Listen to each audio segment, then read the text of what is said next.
परिवर्तन दिखेगा? 27 में कांग्रेस पार्टी अपने बल पर चुनाव लड़ेगी। कि समाजवादी पार्टी एक छोटा दल है, कांग्रेस पार्टी एक राष्ट्रीय दल है।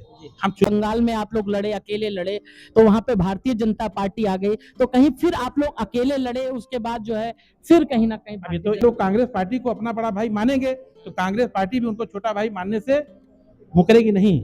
लेकिन कांग्रेस पार्टी एक दल है, राष्ट्रीय दल है। कहा कि भाई अडानी और अंबानी के लिए सरकार चल रही है, अडानी के ऊपर वहां केस हुआ है, जिस दिन केस वापस ले लेंगे उस दिन राहुल जी तो चिल्ला चिल्ला के कह रहे हैं कि जहां भी जाते हैं ये अडानी के मेंबर के रूप में जाते हैं, अडानी के एजेंट के रूप में जाते हैं, अंबानी के एजेंट के रूप में जाते हैं प्रधानमंत्री। इनका कोई दौरा देश के विकास के लिए नहीं रहता। इनका जो सारी सोच अडानी कैसे आगे बढ़ जाए, अंबानी कैसे आगे बढ़ जाए, खाली इतने तक इनका है, क्योंकि उनके एजेंट हो गए हैं ये प्रधानमंत्री।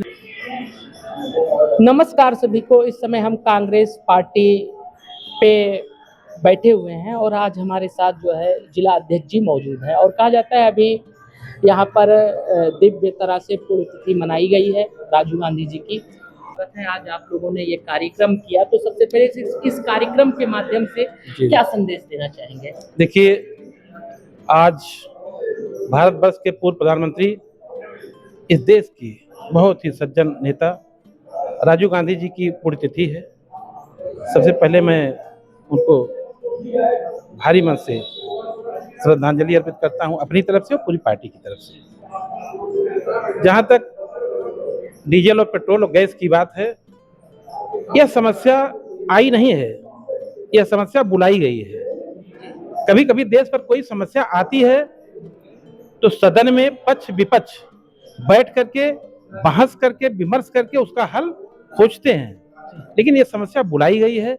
जिस समय इजराइल, ईरान, अमेरिका में द्वंद्व शुरू हुआ, इजराइल ठीक है, हमारे संबंध इजराइल से ठीक हैं, इसका मतलब नहीं कि हम ईरान को चिढ़ाएं। ईरान के हमारे इस समय के जो वहां के नेता थे वो भारतवर्ष के मित्र थे, खामनेई और उससे पहले खमैनी, और खमैनी से पहले जो वहां के राजा थे वो अमेरिका परस्त थे, वो हमारे विरोधी थे। पाकिस्तान का जब युद्ध हुआ था उस समय उन्हीं का शासनकाल था, वो हमारे विरोधी थे। लेकिन ये दो सत्ताएं जो थी ये भारतवर्ष के करीबी थे, भारतवर्ष के मित्र थे, भारतवर्ष के शुभेच्छु थे। इन्होंने कभी भारतवर्ष का बुरा नहीं देखा। यहाँ तक कि जब कश्मीर मुद्दे पर खामनेई जी का बयान आया था कि कश्मीर भारतवर्ष का अभिन्न अंग है, इन लोगों को देखना चाहिए, उनकी भावना समझना चाहिए। उन परिस्थितियों में प्रधानमंत्री जी को जा करके इजराइल के पीएम के कंधे पर हाथ रख के और उस फोटो को पूरी दुनिया के सामने डाल के ईरान को चिढ़ाना नहीं चाहिए। ये हमारी विदेश नीति नहीं मानी जाती, सच्ची विदेश नीति नहीं मानी जाएगी, अच्छी विदेश नीति नहीं मानी जाएगी, ये तो फेलुअर विदेश नीति मानी जाएगी। आदमी ये सोचता है कि ठीक है हम यहाँ से निकले, हमारे संबंध इजराइल से भी अच्छे हों, हमारे संबंध ईरान से भी अच्छे हों, हमारे संबंध रसा से भी अच्छे हों, भारतवर्ष को हम एक थाली में सजा के पूरी दुनिया के सामने हम उसको परोसे व्यापार के लिए, जिससे हमारे पास अधिक से अधिक डॉलर आवे, हमारा देश साधन संपन्न बने। ये एक सवाल लेना चाहते हैं। कहा जाता है जैसे एक समय जब कांग्रेस 80 के दशक में आंदोलन करती थी या 90 के या 2000 के समय में देखा जाए तो एक भीड़ जुटती थी, उसी तरह का इस बार भी जब आपका आंदोलन हुआ है, ईंधन, पेट्रोल, डीजल, महंगाई को लेकर जो आप लोगों ने आंदोलन किया उसमें अच्छी खासी भीड़ दिखी, संख्या थी, तो इसका क्या संदेश जा रहा है, क्या कहना चाहेंगे? देखिए, आज इस देश को एक सच्चा नेता मिला है। राहुल जी जहां हजारों किलोमीटर पैदल चलकर पूरे देश को अपने कदमों से नापे और जो कमी थी उस कमी को सदन में जाकर के बहस करना चाहते थे, लेकिन सत्ता पक्ष के लोग उनके सामने बैठने को तैयार नहीं है, तो मजबूरन हम लोग को सड़कों पर उतरना पड़ रहा है। अन्यथा इसी पेट्रोल, डीजल, गैस के मामले में अगर सदन में बहस होती तो स्थिति ना आती।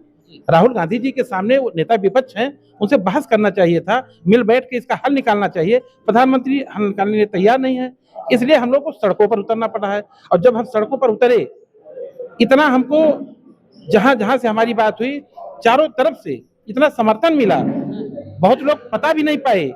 इसके बाद जो हम कार्यक्रम करेंगे, ऐतिहासिक कार्यक्रम करेंगे, अब पूरा उत्साह के साथ, कोई हमारी बुलाई हुई भीड़, हमारे पार्टी के नेता थे, पूरे लबरेज थे, उन्होंने हमसे कहा अध्यक्ष जी हम रुकेंगे नहीं, डिगेंगे नहीं, हम सीधे कलेक्टर के यहाँ चलेंगे, वहां चल के हम देंगे। लेकिन स्थिति को थोड़ा सा देखते हुए वहां पे कुछ कचहरी में कुछ ये मतलब कहा जाता है अयोध्या का एक ऐतिहासिक आपके नेतृत्व में ऐसा मतलब कि वो रहा है, आंदोलन रहा है जिसको ऐतिहासिक माना जाएगा। 2014 से लेके 26 में जो आपने किया है ये ऐतिहासिक है। तो क्या 27 में कुछ परिवर्तन दिखेगा? 27 में कांग्रेस पार्टी अपने बल पर चुनाव लड़ेगी, जी। अपने बल पर चुनाव लड़ेगी सारी सीटों पर। गठबंधन के साथ नहीं रहेगी क्या? जो हम- आपका पीडीए का गठबंधन है। हमारा कोई गठबंधन नहीं है जी हमारा गठबंधन नहीं है, जी विचारों का गठबंधन है, विचारों का मेल है। जी।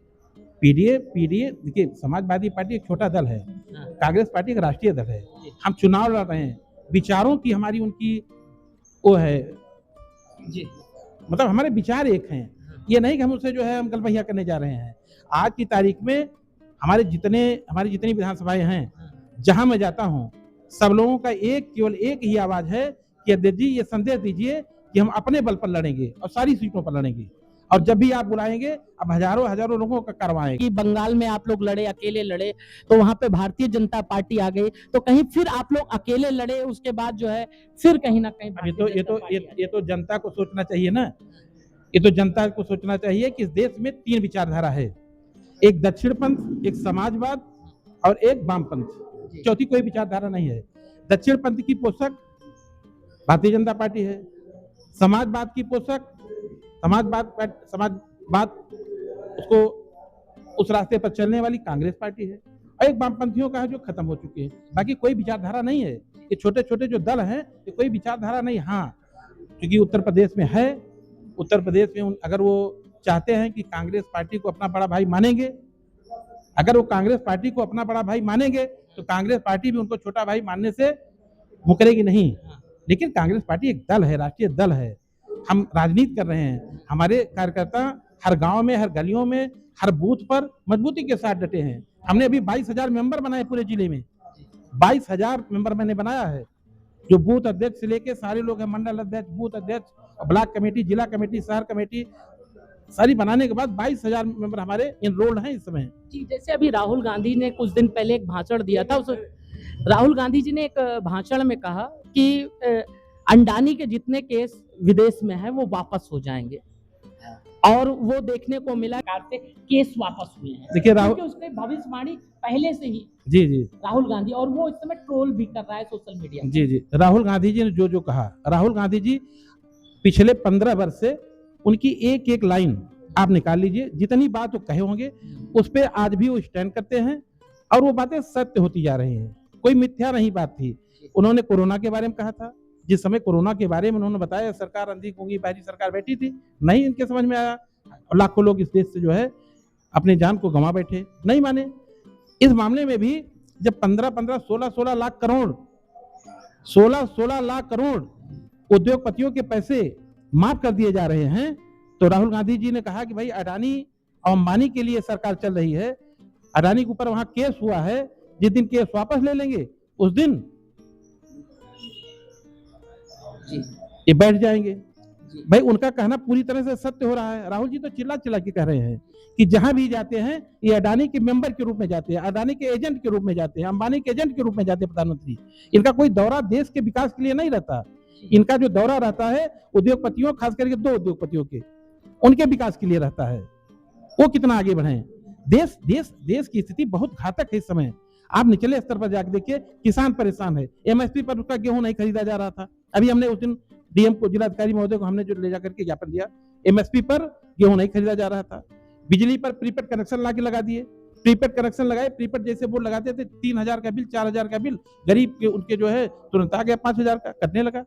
हम लोगों ने जाके विरोध किया, चीफ इंजीनियर को मैंने विरोध किया, वो काफी तर्क वो किए, लेकिन बाद में उनको इस बात को मानना पड़ा, वापस लिए। प्रीपेड मीटर जगह जगह निकाले जा रहे हैं, तो न किसान खुश है। इस प्रकार से डॉलर का रेट बढ़ता जा रहा है और अपने यहाँ की अर्थव्यवस्था गिरती जा रही है। जब कांग्रेस की सरकार थी तो बार बार जो है प्रधानमंत्री जी, रुपया ऐसे नहीं गिरता, रुपया ऐसे नहीं गिरता, लेकिन आज गिर रहा है। क्या कारण हो जाए? देखिए, जब हम एक्सपोर्ट ज्यादा करेंगे तब हमारा रुपया मजबूत होगा। आज पूरी तरह ये जा करके अमेरिका के सामने जो नतमस्तक होके आए हैं कि आने वाले दिन में जो हमारे किसान यहाँ पर पैदा करते थे, वो भी बड़े बड़े उनके पास फार्म होते हैं अमेरिका में, वो गेहूं 10 रुपए में दे सकते हैं, 11 रुपए में दे सकते हैं, सब मशीनरी उनके यहाँ वो है। जब सारी चीज बाहर से आप मंगाओगे, इंपोर्ट करोगे, एक्सपोर्ट आपका कम रहेगा, क्षमा करिएगा, जब आप इंपोर्ट ज्यादा करोगे तो आपका रुपया गिरेगा। ये तो कहते थे मोदी जी शुरू में जब आए तो कहते थे किसी देश का रुपया जब गिरता है तो रुपया नहीं गिरता, उस देश की इज्जत गिरती है,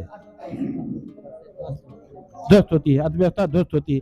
आज हमारा एक्सपोर्ट जो है कम होता जा रहा है, हम पूरी तरह से दुनिया के अन्य देशों पर निर्भर होते जा रहे हैं।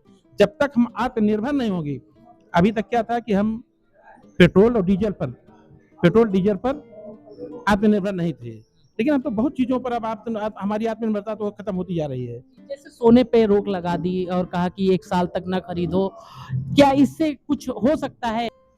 ये सोने की जहां तक बात है, आज की तारीख में कोई रुपया बैंक में नहीं रखना चाहता, तो उसका माध्यम क्या है? जिसके पास जो तमाम नंबर 2 का पैसा कमाए हैं, ये डर क्या रहे हैं मोदी जी, ये क्या डर रहे हैं कि कहीं ऐसा ना हो कि सब लोग अपना पैसा लेकर के सोना गोल्ड खरीद के रख लें, क्योंकि इतना ये टैक्स लगा रहे हैं लोगों के ऊपर, इतना टैक्स लगा रहे हैं कि लोग अब इनसे एकदम आजी जा गए हैं, ऊब चुके हैं। कोई कारोबारी के पास जैसे पता पाए, ये उसके यहाँ ईडी, उसके यहाँ इनका छापा, उनका छापा, ये इनका बयान बहुत गलत है। देश आत्मनिर्भर होना चाहिए। इन्होंने देश के सम्मान को बेच दिया कि आप सोना न खरीदिए, आप ये न खरीदिए, ये प्रधानमंत्री कहने काम नहीं है।